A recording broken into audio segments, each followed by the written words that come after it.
Selamat pagi, siang, sore, malam, Prof. Perkenalkan nama saya Adam Sekam dengan NIM 21030124140134. Pada hari ini saya akan menjelaskan tentang tugas 2 PIK, proses industri kimia, dengan materi analisis kinetika reaksi multikomponen.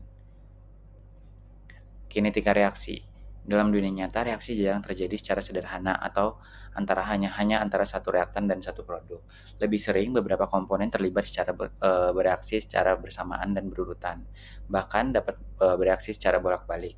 Inilah yang kita pelajari dalam kinetika reaksi multikomponen. Kinetika reaksi multikomponen adalah bagaimana konsentrasi setiap spesies berubah terhadap waktu ketika sistem melibatkan lebih daripada dua komponen atau dua pemain.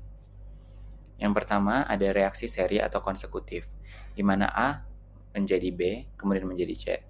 Reaktan A terurai menjadi intermediate B, yang kemudian terurai menjadi produk akhir, yaitu C, dengan persamaan laju dA per dt sama dengan min K1A, kemudian dB per dt sama dengan K1A min K2B, dan yang terakhir dC per dt sama dengan K2B.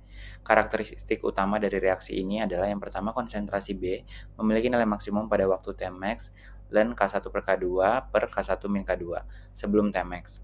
Laju pembentukan B lebih besar dari laju penguraiannya. Namun setelah Tmax, laju pembentukan B itu lebih kecil dari laju penguraiannya. Kemudian untuk implikasi praktis dari reaksi seri atau konsekutif ini, jika target produk adalah B atau intermediate, reaksinya harus dihentikan di sekitar Tmax untuk mendapatkan yield maksimum. Kemudian yang kedua adalah reaksi paralel atau A menjadi B dan A menjadi C. Reaktan A terurai melalui dua jalur secara bersamaan dengan konstanta laju K1 dan K2. Dengan persamaan lajunya itu dA per dt sama dengan min K1 plus K2 dikali A. Kemudian dB per dt sama dengan K1A dan dC per dt sama dengan K2 dari A. Karakteristik utamanya adalah selektivitas produknya ditentukan sepenuhnya oleh rasio K1 banding K2, bukan oleh waktu reaksi yang terjadi. Nah, konsentrasi A menurun lebih cepat karena ada dua jalur penguraian sekaligus. Untuk implementasi praktisnya, dapat digunakan untuk meningkatkan selektivitas terhadap produk tertentu.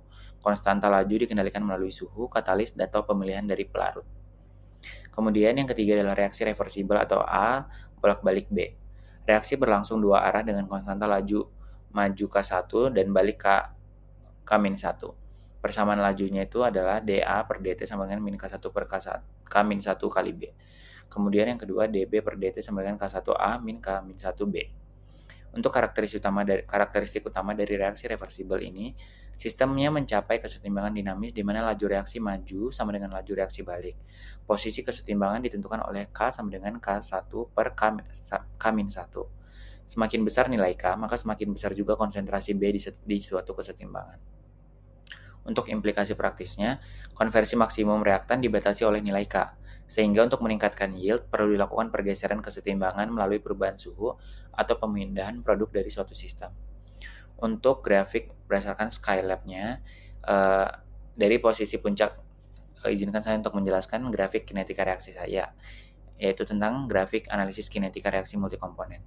Dari posisi puncak CB yang terjadi lebih awal T sama dengan 2-3 menit dan penurunannya yang cukup lambat. Dapat disimpulkan bahwa K1 banding K2 artinya laju pembentukan B dari A lebih cepat dibanding laju penguraian B menjadi C. Jika target reaksi adalah produk antara B, maka reaksi idealnya dihentikan di sekitar waktu 2-3 menit untuk memperoleh yield B yang maksimum atau tertinggi. Kemudian untuk breakdown grafiknya, yang pertama ketergantungan laju terhadap konsentrasi kurva dapat dilihat pada kurva CA yang turun eksponensial membuktikan bahwa laju penguraian A sebanding dengan konsentrasinya sendiri sesuai dengan teori orde 1. Semakin kecil A, maka semakin lambat pula laju reaksinya. Itulah mengapa kurva merah makin landai seiring waktu, bukan turun secara linear. Kemudian untuk yang kedua, akumulasi dan peluruhan intermediate. Fenomena puncak pada CB adalah bukti langsung dari kompetisi dua laju secara bersamaan dalam satu spesies. B terbentuk dari A sekaligus terurai menjadi C dalam waktu yang sama. Puncak terjadi tepat saat kedua laju itu seimbang. Nah, kemudian yang ketiga itu ada konversi massa. Jika dijumlahkan pada setiap titik waktu, nilai CA plus CB dan plus CC sama dengan 1 atau konstan. Ini mencerminkan hukum kekekalan massa yang di mana tidak ada materi yang hilang, hanya berpindah bentuk dari A menjadi B menjadi C. Grafik secara visual ini menunjukkan eh, teori atau bukti nyata daripada teori perpindahan massa tadi. Kemudian saat CA turun dan CB naik turun, CC-nya terus mengisi ruang yang ditinggalkan oleh keduanya, yaitu yang ditinggalkan oleh CA dan CB.